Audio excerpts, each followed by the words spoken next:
and length is 2x plus 1 meter. We know that area is equal to length into breadth. Area of rectangle is what? Length into breadth. तो इस वाले case में क्या रहेगा? Length is what? 2x plus 1, breadth is what? X, and that area is what? 528. Length into breadth is equal to this area. So this was a very important point.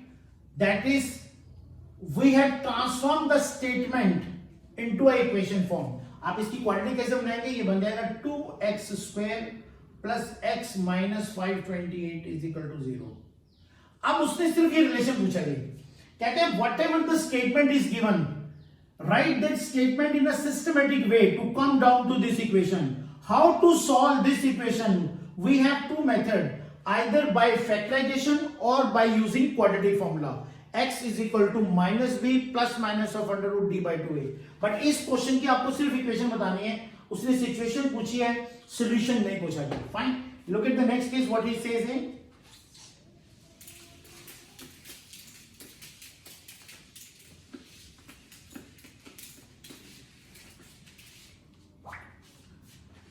the product of second part, the product of two consecutive positive integer is 306. We need to find the integers. What are those integers? तो consecutive integers ध्यान रखेंगे. Now is a very important point. जब भी वो consecutive integer की बात करता है, आप नंबर लेंगे x, x plus 1, x plus 2, जितने भी हैं. स्टेटमेंट वाले क्वेश्चन में अगर वो consecutive integers की बात करता है, we will take the number like this. अगर वो consecutive ऑड नंबर की, ऑड इंटीजर की बात करता है, तो हम इसको हमेशा लेंगे 2x plus 1, 2x plus 3, so on, जितने भी वो कह रहे हैं. अगर वो कॉन्जिक्यूटिव इवन नंबर की बात कर रहा है किसी भी क्वेश्चन में, तो हम लेंगे 2x, 2x plus 2, 2x plus 4, so on. If he is asking about two numbers, I'll take these two numbers. If he is asking about three numbers, we'll take the three numbers. So consecutive integers, consecutive odd integers, consecutive even integers, ऐसे ही लेके चलना पड़ेगा जी. आप बोलेंगे ऐसा क्यों है? आप यहाँ पे x को कोई भी वैल्यू डालो, इवन नंबर आएगा, और उसी x पे ये उसका consecutive अगला नंबर आएगा जी. consecutive का मतलब क्या होता है? consecutive integer means जैसे 2, 3, 4, 5, तो you just have to add 1 to get the next number. Add 1 to get the next number. Odd means 3, 5, 7, 9. You have to add 2 to get the next number. Even means 2, 4, 6, 8. Again you have to add to the two numbers. पर आप ये चीज ध्यान रखें, 2x plus 1 में कुछ भी x number डालो, हमेशा ऑड नंबर आएगा. और 2x, 2x plus 2, 2x plus 4 में कुछ भी x डालो, हमेशा इवन आएगा. तो ये ध्यान रखना है, स्टैंडर्डाइज पॉइंट्स हैं कि जब कभी भी क्वेश्चन नंबर के ऊपर बेस आएगा, या तो कॉन्जिक्यूटिव इंटीजर की बात करेगा, या कॉन्जिक्यूटिव ऑड इंटीजर की बात करेगा, या कॉन्जिक्यूटिव इवन इंटीजर की बात करेगा. जितने नंबर की बात करेगा, 2 नंबर होंगे तो 2 लेंगे, 3 नंबर की बात करेगा 3, 4, 5, 6 जैसे भी होगा इसी अकॉर्डिंगली ट्रैक करेंगे जी. अब ये कह रहा है consecutive numbers. Now he saying consecutive integers, तो I will take the consecutive integers. That is question 2, second part, exercise 4.1. Fine. Now what he says, let the two consecutive integers be x and x plus 1. x and x plus 1 be two consecutive integers. पूरी statement लिखनी है जी. अब now what he is saying in this case, the product of two consecutive integers is 316. इन दोनों का product क्या आएगा? x into x plus 1 is 306. ये आपको लिखना है वहां पे, according to given statement, according to, पूरा वैसे तो पूरा लिखें, according to given statement we can write the equation as, according to the given statement we can write the equation as, ठीक है जी. तो ये जो स्टेटमेंट है, ये लाइन सभी क्वेश्चन में डालें. let the first integer be x, then the next integer is x plus 1. According to given statement we can write the equation as, ये इक्वेशन आ गई. इसको सॉल्व कैसे करेंगे? X square plus x is equal to 306, तो ये आ जाएगा x square plus x minus 306 is equal to 0। ये क्वाड्रेटिक आ गई। Again this can be solved by either of the way, factorisation, और फैक्टराइजेशन में अगर मिडिल टर्म स्प्लिट नहीं हो रही है तो आप क्वाड्रेटिक फॉर्मूला किसी में भी लगाएं। बट इस वाले क्वेश्चन में उसने सॉल्व करने के लिए नहीं बोला, इस वाले क्वेश्चन में उसने सिंपली बोला है कि स्टेटमेंट और सिचुएशन जो दी हुई है उसकी सिर्फ इक्वेशन बतानी है। Is it fine? ये जब आप मेरी बुकलेट के नोट्स देखेंगे तो एक एक स्टेप जैसा आपको बोर्ड के एग्जाम में चाहता है वो सॉल्यूशन, बिल्कुल प्रिसाइजली वही सॉल्यूशन लिखे हुए हैं। So please do see to it whenever you work, after writing that do check कि जो आप लिख रहे हैं वो मेरे स्टैंडर्ड से मैच करता है। तो इसके साथ साथ जो मैं बोल रहा हूं वो आपको मैं प्रिंट करके भी दे रहा हूं, so that any time this board is not there, you are always there with my notes to see it what basically I wanted to know in this. तो थर्ड क्वेश्चन में क्या कहता है,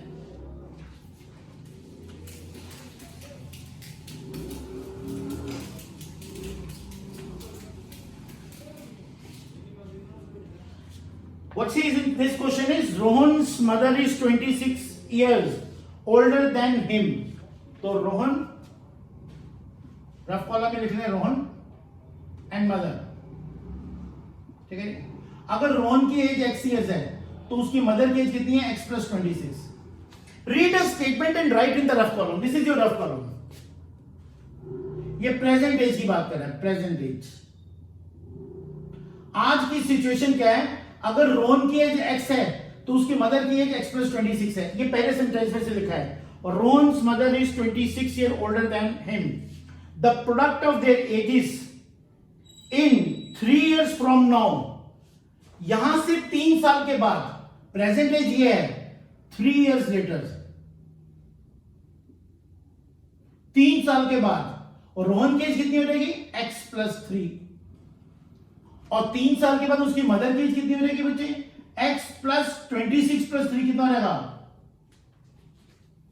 3 year फ्रॉम नाउ। फाइन, आज के 3 साल बाद। और अगर ये कहेगा 3 year ago, ago में माइनस करेंगे, लेटर में प्लस करेंगे। फाइन, तो x plus 3 is equal to x plus 29। Now what relation is saying in 36 and the product of their ages from 3 year from now is 360। कहते हैं 3 साल के बाद उनकी जो प्रोडक्ट ऑफ द एजेस है, दैट मींस 3 साल के बाद रोहन की एज ये है, उनकी मदर की एज ये है, product of their edges is 360, product of this two is 360। तो आप इक्वेशन कैसे लिखेंगे बच्चे, आप इक्वेशन ऐसे लिखेंगे, x plus 3 into x plus 29 is equal to 360। ये आपको इसको सिंप्लीफाई करते ही क्वाड्रेटिक आ जाएगी। उस क्वाड्रेटिक को सिंप्लीफाई करते ही आपके पास दो मेथड हैं, आइदर फैक्टराइजेशन और quadratic formula. So he is asking you to write a quadratic from this situation. Fine, तो that's the present age is x, then this will become x plus 26 after 3 years। 3 साल के बाद रोहन की अगर आज as x है तो x plus 3 हो जाएगी, उसकी मदर की आज की x प्लस 26 है, then mom will be after 3 years will be what, x plus 29। these two product will get you 360। तो x plus 3 into x plus 29 is equal to 360। this product will lead to a quadratic that can be solved by any of the method we have already briefed in last 3 periods, and it's given in my notes side by side, no problem। if any query comes you can speak to me, we'll get it settled because all the things been briefed out here। fine, so the next question is the fourth part of this, very important, that is exercise 4.1 question 2, fourth part। this is a question based on speed। fine, so speed time relation is very important to cover all these pattern।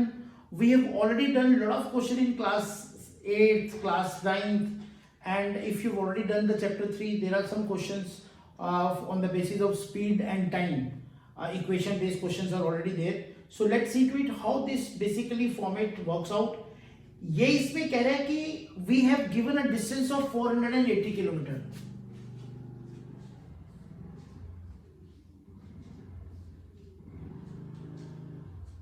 Fine, दो speed दी हुई है जी, एक है actual speed let it be x kilometer per hour, and other is reduced speed. Train की speed, actual speed थी x kilometre per hour और फिर 8 kilometre per hour reduce हुई, तो वो स्पीड हो जाएगी बच्चा x minus 8 kilometre per hour. Fine. अब 480 किलोमीटर डिस्टेंस अगर मैं इस स्पीड से कवर करता हूं तो मेरा टाइम पीरियड क्या आ जाएगा, डिस्टेंस बाय दिस स्पीड. और अगर मैं 480 किलोमीटर डिस्टेंस इस स्पीड से कवर करता हूं तो डिस्टेंस बाय स्पीड टाइम आ जाएगा 480 by x minus 8. So this distance with this speed, time is distance by speed. Distance by speed is this time and reduce speed में distance by speed is this time. अब हमको इसमें से देखना होगा कि कौन सा टाइम बड़ा है. ये भी टाइम है और ये भी टाइम है. विच टाइम इज बिगर. दोनों डिस्टेंस सेम है. अब आप ही देखें, अगर आपको स्कूल जाना है, अगर आप स्पीड से जाएंगे तो टाइम कम लगेगा, जब आप स्लो जाएंगे तो टाइम ज्यादा लगेगा. नो, इन दोनों में से स्पीड कौन सी ज्यादा है. x minus 8 is the less speed. When the speed is less, time is big. Big time is capital T. When the speed is more, time is less. Less time means small. Less means small. Small means small t. इन type के सभी question में capital T minus small t करते हैं जी. Difference in time is given in the question. Question में आपको पहला पॉइंट ये दिया हुआ है, दूसरा पॉइंट ये दिया हुआ है, तीसरा पॉइंट ये दिया हुआ है, चौथा पॉइंट दिया हुआ है difference in time. Difference in time. What is difference in time given in this question? The two difference, then it would have been taken 3 hours more to cover the same distance. So difference in time is 3 hours. So difference in time is what? Capital T minus small t is 3 hours. So आप ये देखें, this is a main important part. और ये बहुत सारे questions में आएगा जी. आपको हमेशा क्वेश्चंस में ध्यान से रीड करना है. डिस्टेंस दिया हुआ, एक स्पीड लेस होगी और स्पीड मोर होगी, दो स्पीड होगी, और डिफरेंस इन टाइम दिया हुआ. Hundreds of this question of this kind. तो पहले आप क्या करें, एक टाइम निकालें. डिस्टेंस बाय स्पीड से ये टाइम आ गया, distance by this speed is this time. So we have to see which time is bigger. Bigger time means when the time is big, speed is less. This x minus 8 is less speed. Less speed, more time. More time is capital T. More speed, this is less speed, this is more speed. More speed is less time, क्योंकि distance is fixed in both the cases. तो आपको ये point याद रखना है. ये यहां पे मैंने ब्रीफ भी किया हुआ है. मोर स्पीड को कैपिटल एस से लिखेंगे, more bigger speed, less time small t, more less speed is small s, more time is capital t. तो ये रफ वर्क है. This is for your plan. आपको हमेशा ये रखना है, डिस्टेंस बाय स्पीड टाइम लिखना है, दूसरा भी डिस्टेंस बाय स्पीड टाइम लिखना है. और देखिए ध्यान से कि जब स्पीड कम है तो टाइम बड़ा है, जब स्पीड ज्यादा है तो टाइम कम है. ये कैपिटल टी में से स्मॉल टी माइनस करके डिफरेंस इन टाइम आता है. The most important part of this question is capital T minus small T is difference in time. Capital T minus small T is difference in time. Fine. Now this is a very important part. ये आपका इस question का main working है. Just see this is a very very important part and very important part for lot of other questions. Fine. तो अब इसको solve कैसे करेंगे? Is very very simple. आप इस 480 को बाहर रख लें. अंदर कितना रहेगा? 1 by x minus 8 minus 1 by x is equal to 3. Fine. तो ये आ जाएगा बच्चे 480. इसको आप चाहें तो सिंप्लीफाई कर लें. This is x minus 8 into x into x minus 8. Fine. दोनों को मल्टीप्लाई किया. फाइन. ये यहां पे आ जाएगा x माइनस ये x minus 8 यहां आ जाएगा. x minus 8 is equal to 3. Fine. So this gets you what? This is nothing but, आप इसको आगे सिंप्लीफाई करें, 480. फाइन. ये आ जाएगा x minus x plus 8 by x square minus 8x is equal to 3. ये x कट जाएगा जी. ठीक है जी. Fine. So this gets you what? What this gets you? 480 480, that's all, fine. कितने रह गए जी, into 8 by x square minus 8x is equal to 3, fine. तो आप क्या करेंगे, जब इसको क्रॉस मल्टीप्लाई करेंगे तो ये पूरा फैक्टर यहाँ चला जाएगा और ये 3 नीचे आ सकता है। तो this can be reduce into what, x square minus 8x यहाँ चले गया और ये 3 नीचे आ गया। तो कितना आ रहेगा 480 इंटू 8 बाई 3, तो कितना आ रहेगा 160। तो ये आ जाएगा x square minus 8x 160 into 8। ये सिंप्लीफाई करके क्वाड्रेटिक बनेगी। और आपको इस क्वेश्चन में सिर्फ क्वाड्रेटिक बनानी है, आपको क्वेश्चन सॉल्व करने के लिए नहीं कह रहा। आपका मेन पार्ट था ये, this was the main part, how to write this situation into this equation. So this writing is a quadratic equations. इसी को क्वाड्रेटिक को सिंप्लीफाई करके हम यहाँ आए और फिर किसी भी क्वाड्रेटिक को सॉल्व किया जा सकता है, कौन से मेथड से, फैक्टराइजेशन मेथड से या क्वाड्रेटिक फॉर्मूला मेथड से। तो this is a very very important question. इस टाइप के सभी क्वेश्चन में आपके पास डिस्टेंस होगा, 2 स्पीड होगी, एक लेस होगी एक मोर होगी और डिफरेंस इन टाइम दिया होगा। तो इस डिस्टेंस को स्पीड से डिवाइड करना, फिर इस डिस्टेंस को स्पीड से डिवाइड करना।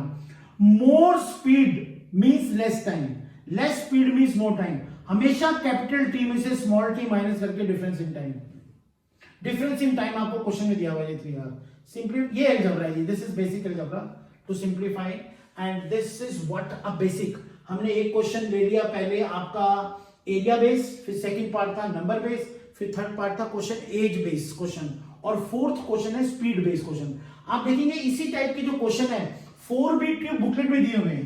जैसे यहाँ पे एक एक क्वेश्चन है, आप जब 4B2 एक्सरसाइज करेंगे तो वहां एज के 10-12 क्वेश्चन दिए हुए हैं, फिर स्पीड के 8-10 क्वेश्चन दिए हुए हैं, फिर एरिया के 8-10 क्वेश्चन दिए हुए हैं। This is the way you process and you will be in a position to tackle any kind of questions. तो ये 5 से हेडिंग्स हैं, area base, speed base, then there are basically question on the basis of water flow base, then the timing based questions. ये सारे अलग अलग format में 7-8 articles हैं जो हेडिंग वाइज B2 बुकलेट में, 4B2 बुकलेट में ब्रीफ है। क्योंकि एनसीईआरटी में हर पर्टिकुलर पोर्शन में एक 2 डिफरेंट क्वालिटी दी और एक क्वेश्चन है, वहां हमने हर टाइप के 8-8 10-10 क्वेश्चन ब्रीफ किए हुए हैं। तो आप इस काम के साथ साथ 4B2 बुकलेट में क्वेश्चन वर्किंग करने शुरू करें। This is all for this class, see you in the next class, thanks a lot, see you in the next class, thank you very much.